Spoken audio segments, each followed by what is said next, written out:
goodness. I've never seen anything like it before.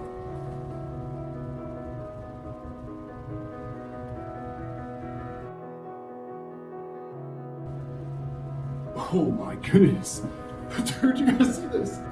Oh my goodness, it's beautiful.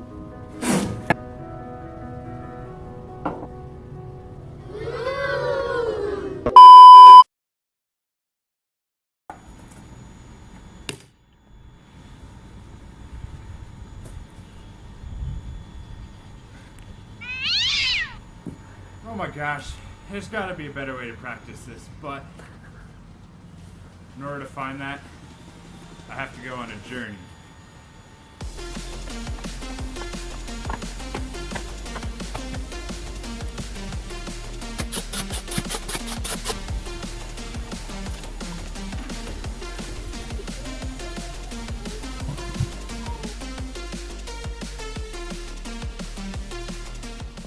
Deep in the heart of the forest, this seems like a good spot to find some nice tips for practicing. Oh, not seeing a lot here. Oh, what's that? Secret. Oh, hold on. Super secret practicing tips.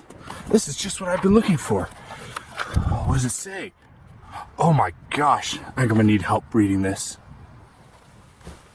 Dr. Intelligent, I found some secret tips in the woods that I think are going to help me improve my putting game, but I can't read them. Can you translate them for me? Oh, what's this? You have some papers you need me to decipher? Well, let me see them.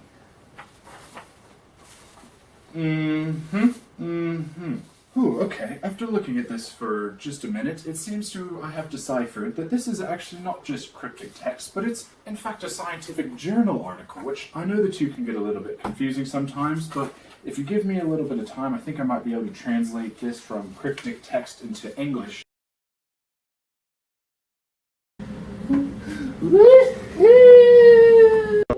Okay, I think I'm done translating, and get this, I think this will help you out a lot. Might get a little bit technical, but stick with me.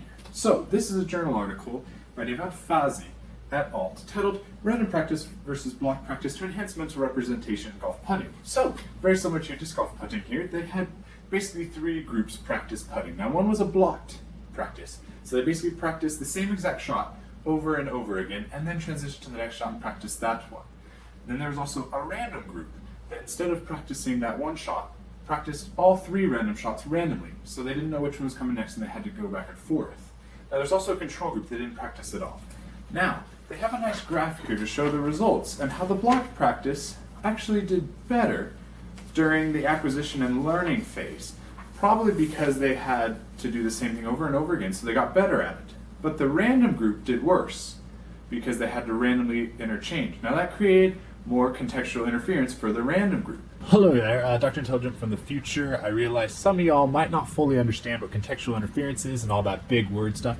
So basically, to break it down really quick for you, contextual interference, dictionary definition, is just the effect on learning of the degree of functional interference found in a practice situation when several tasks must be learned and practiced together. So basically, the more randomness and the more variety there in the practice, the more that they're going to have to juggle. The practice person has to juggle the several tasks, and that creates higher interference. Thus, that's why the random group had more than blocked, because they had to constantly switch their distances, whereas the blocked practiced the same shot over and over again.